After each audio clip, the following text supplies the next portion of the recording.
வணக்கம். இது நிலா கிச்சன்.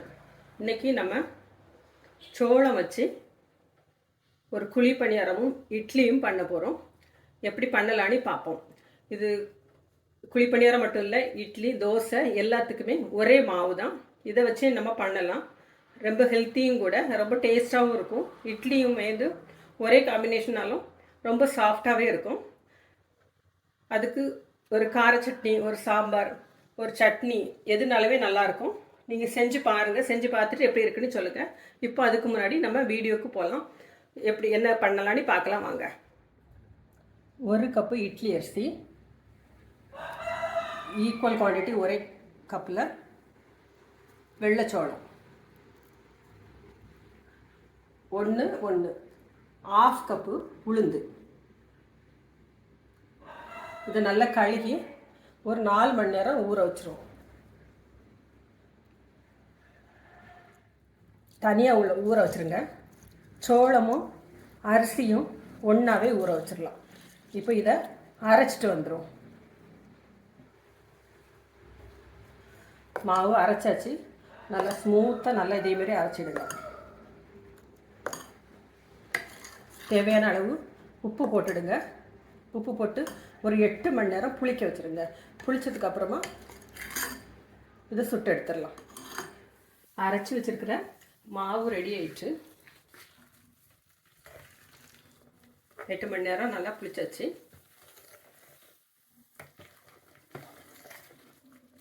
தேவையான உப்பு போட்டுக்கலாம்.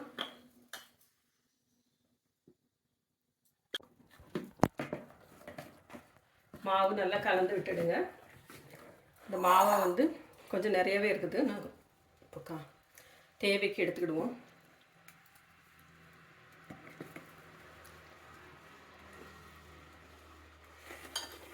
இந்த மாவோட கட் பண்ணி வச்சுருக்கிற இஞ்சி, பச்சை மிளகாய், கருவேப்பிலை, கொத்தமல்லி இலை, வெங்காயம்,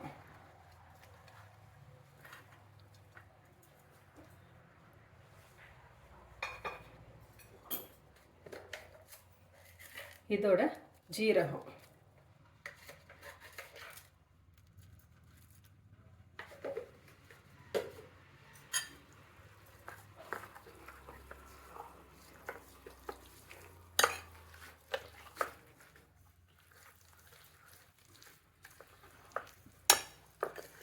பாருங்க மாவு இந்த அளவுக்கு திக்காக இருக்குது. பேன் அடுப்பில் வச்சுடுங்க.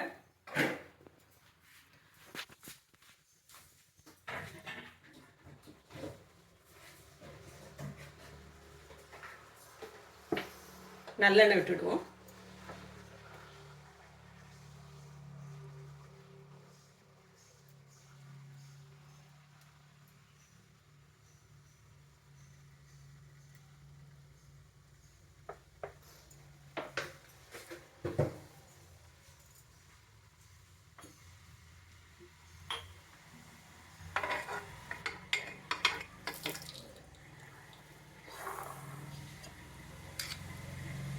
இதை மிக்ஸ் பண்ணி வச்சிருக்கிற மாவை இதில் விட்டுடலாம்.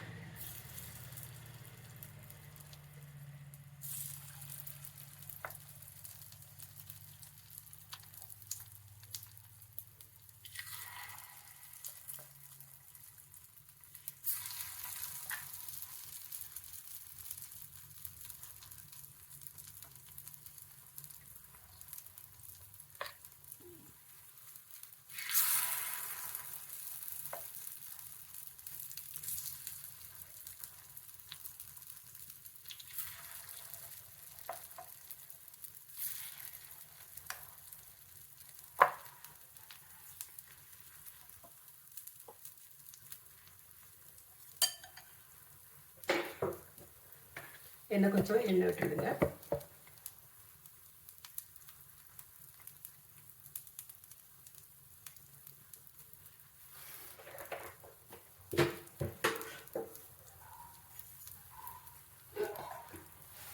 இது குக் ஆகட்டும். இதை ஒரு மூடி போட்டு மூடி வச்சிடலாம். நான் இந்த சைடில் இட்லி பாத்திரம் அடுப்பில் வச்சிருக்கிறேன். தண்ணி விட்டு வச்சிருக்கிறேன். இதே மாவை உங்களுக்கு இட்லியாகவும் விட்டு காமிக்கிறேன்.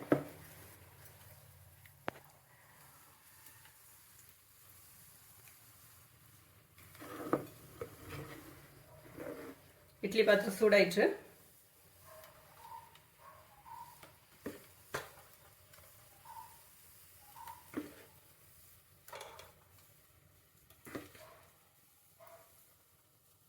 ரெண்டும் வேகட்டும். நம்மளோட சோள இட்லி ரெடி ஆயிட்டு இருக்குது. ஒரு 5 minutes வந்து குக் ஆகட்டும்.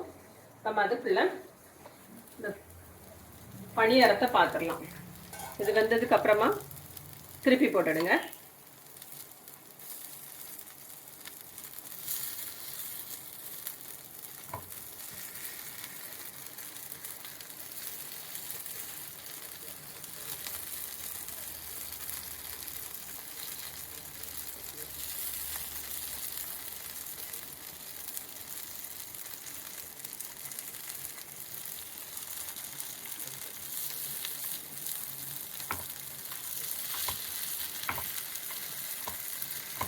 மீடியம் ஃப்ளேமில் கொஞ்ச நேரம் உட்காந்து அது வேகட்டும்.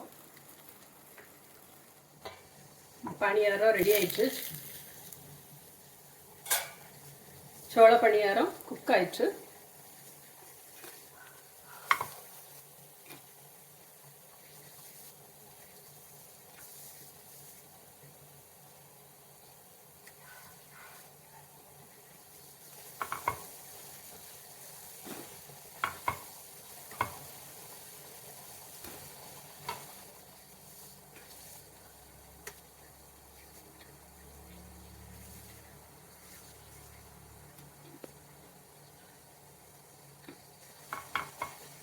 இதே மாவில் நீங்கள் தோசை கூட விட்டுக்கிடலாம். பணியாரம், தோசை, இட்லி மூணுக்குமே ஒரே மாவு தான். பணியாரத்துக்கு நம்ம வெங்காயம், கொத்தமல்லி எல்லாம் கட் பண்ணி போட்டிருப்போம். மற்ற ரெண்டும் பிளெயினாக விடுறோம், வேறு ஒன்றும் இல்லை. ஒரே மாவு அரைச்சி 3 விதமாக ஒரே நாளில் பண்ணிக்கலாம். பாருங்கள், இட்லி நல்லா வந்திருக்கு.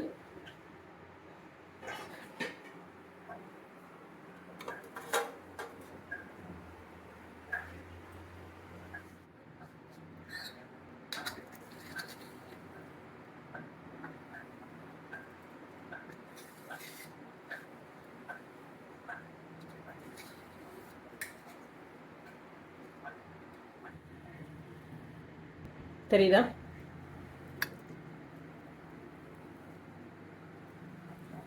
அதே மாதிரி குழி பணியாரமுமே நல்லாவே வந்திருக்கு. இதே மாதிரி நீங்களும் செய்து பாருங்க. செய்து சாப்பிட்டு பார்த்து எப்படி இருக்குன்னு கமெண்ட் பாக்ஸில் கமெண்ட் பண்ணுங்க.